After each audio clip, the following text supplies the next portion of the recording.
Hello everyone.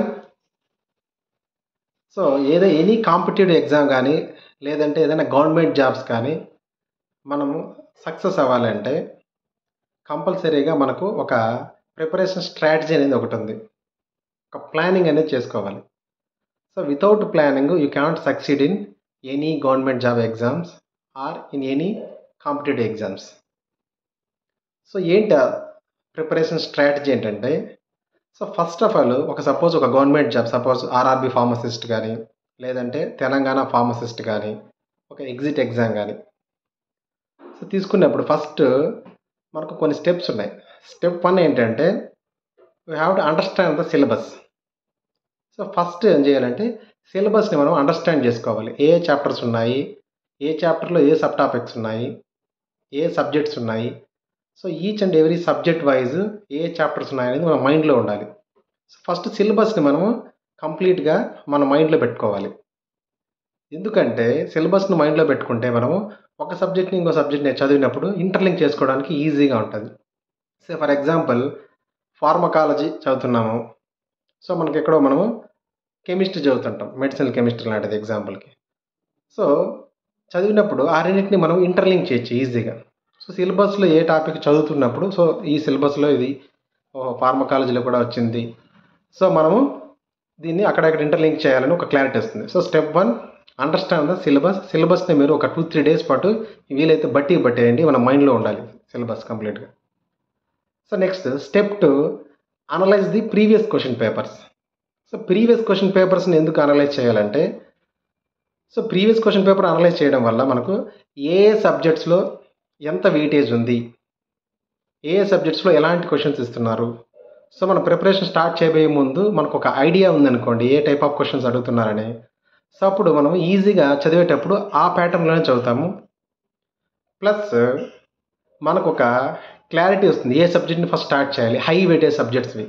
Say for example pharmacology, human anatomy, pharmaceutics, pharmacognosy, inorganic chemistry, organic chemistry. Okay, so ఇవి మనకు ఎక్కువగా high weightage ఉన్న subjects ఏ ఎగ్జామ్లో అయినా సరే. సో అందులో కూడా ఎక్కువ హై వెయిటేజ్ దేనికి ఉందో చూసుకొని ఫస్ట్ మనం స్టార్ట్ చేయాలి అక్కడి నుంచి. సో అన్నెసెసరీగా కొన్ని లో వెయిటేజ్ తక్కువ మార్క్స్ వచ్చే సబ్జెక్ట్స్ని ఎక్కువగా మనం ఫోకస్ చేయకూడదు. వాటిని లేటర్ ఆన్ టైం ఉంటే తర్వాత ఫోకస్ చేయాలి.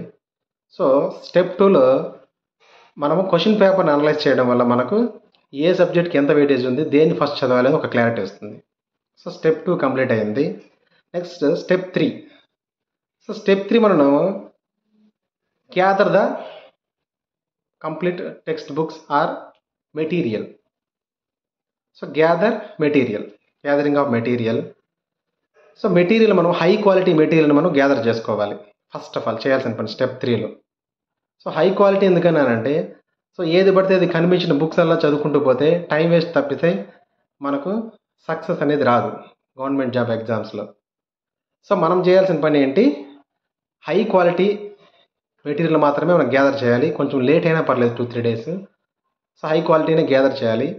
సో ఇక్కడ ఇంకొక విషయాన్ని గుర్తుపెట్టుకోవాలి మీరు. సో ఎక్కువ బుక్స్ని మనం ఒక సబ్జెక్ట్ తీసుకున్నాం అనుకోండి, సపోజ్ ఏదో ఒక సబ్జెక్ట్ తీసుకున్నాం అనుకోండి, pharmacology or what pharmacognosy. So తీసుకున్నప్పుడు మనము వీలైనంత వరకు ఒక బుక్ని ప్రిపేర్ అవ్వడానికి ట్రై చేయండి.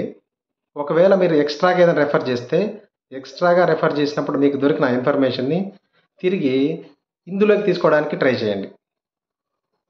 మీరు స్టాండర్డ్ బుక్ ఉంది కదా, ఆ బుక్లోనే రాసుకోవడానికి ట్రై చేయండి. ఒక కొటేషన్ చెప్తాను. మనము 10 బుక్కుల్ని ఒక్కో బుక్ని ఒక్కసారి చదివే కంటే ఒకే బుక్ని 10 సార్లు చదవడం అనేది చాలా యూజ్ఫుల్గా ఉంటుంది.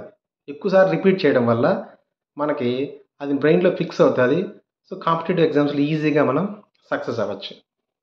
ఓకే, సో స్టెప్ 1లో ఏమో మనము అండర్స్టాండ్ ద సిలబస్, స్టెప్ 2లో ఏమో understand the previous question paper, step 3 gathering of high quality materials. Next step చూడండి. సో స్టెప్ 4లో మనం ఏం చేయాలంటే ప్రిపరేషన్ అండ్ ప్రాక్టీస్. సో మనము కంప్లీట్గా అన్ని బుక్స్ని మనం గ్యాదర్ చేసాం కదా. సో మనం గ్యాదర్ చేసిన ఇన్ఫర్మేషన్ని కంప్లీట్గా మనము ఏం చేయాలంటే మనం have to practice prepare and practice. So first preparation చేయాలి, ఫాలోడ్ బై మనము కొన్ని మోడల్ ఎంసీక్యూ క్వశ్చన్స్ని, ఆబ్జెక్టివ్ క్వశ్చన్స్ని ప్రాక్టీస్ చేయాలి. ఇది very very important actually. So ప్రతి చాప్టర్ అయిన తర్వాత ఇమీడియట్గా మీరు ఎంసీక్యూస్ని, ఆబ్జెక్టివ్స్ని ప్రాక్టీస్ చేయడం వల్ల ఏమవుతుందంటే, సో ఆ చాప్టర్లో మనం చదివింది ఎంత మాత్రం మనము చేయగలుగుతున్నాం, ఆబ్జెక్టివ్స్లో మనము ఎలా కన్ఫ్యూజ్ అవుతున్నాం, ఎక్కడ తప్పు చేస్తున్నాం అని అప్పటికప్పుడు తెలుస్తుంది. కాబట్టి నెక్స్ట్ చదివే చాప్టర్స్లో మనం ఈజీగా దాన్ని రెక్టిఫై చేసుకోవచ్చు. అలా కాకుండా మొత్తం సబ్జెక్ట్ అంతా చదివేసి, అన్ని సబ్జెక్ట్స్ చదివేసి ఎప్పుడో ఎండింగ్లో మీరు ఎంసీక్యూస్, ఆబ్జెక్టివ్స్ ప్రాక్టీస్ చేయడం వల్ల చాలా నష్టపోయే ఛాన్సెస్ ఉన్నాయి. ఎందుకంటే మనం ఏ చాప్టర్కి ఆ చాప్టర్ అప్పటికప్పుడే మనం ఆబ్జెక్టివ్ క్వశ్చన్స్ని ప్రాక్టీస్ చేస్తే మీకు ఈజీగా మనం ఎక్కడ తప్పు చేస్తున్నామో తెలుస్తుంది. దాని వెంటనే మనం నెక్స్ట్ రివిజన్ అప్పుడు సబ్జెక్ట్ని రెక్టిఫై చేసుకుంటాము. సో ఫైనల్లీ మళ్ళీ మనము అన్నీ కలిపి కొన్ని మోడల్ క్వశ్చన్స్ లేదా practice questions, mock test practice చేయడం వల్ల మనకు చాలా చాలా హెల్ప్ఫుల్గా ఉంటుందండి. సో ఇలా మీరు ఈ 4 స్టెప్స్ని ఫాలో అవ్వడం వల్ల ఈజీగా సక్సీడ్ అవ్వచ్చు. ఒకసారి సమ్మరీ చూసే ముందు మన ఛానల్ సబ్స్క్రైబ్ చేసుకోకుండా ఒకసారి సబ్స్క్రైబ్ చేసుకోండి. Next RRB pharmacist, next Telangana pharmacist exit exam సంబంధించి మీకు ఏదైనా గైడెన్స్ కావాలంటే నేను వాట్సాప్ గ్రూప్స్ క్రియేట్ చేశాను. ఆ వాట్సాప్ గ్రూప్ లింక్ కింద డిస్క్రిప్షన్లో ఉంది. సో వాట్సాప్ గ్రూప్లో జాయిన్ అవ్వండి. మీకు RRB pharmacist, Telangana pharmacist exit exam సంబంధించి నేను గైడెన్స్ ఇస్తాను. కొన్ని డైలీ టెస్ట్లు కూడా కొన్ని పెడుతూ ఉంటాను, యూజ్ఫుల్గా ఉంటుంది మీకు. ఓకే, సో సమ్మరీ చూసినప్పుడు మనం ఈ వీడియో సమ్మరీ ఏంటంటే, so step 1 you have to understand the syllabus. Step 2 you have to understand the previous question paper. Step 3 gathering of material.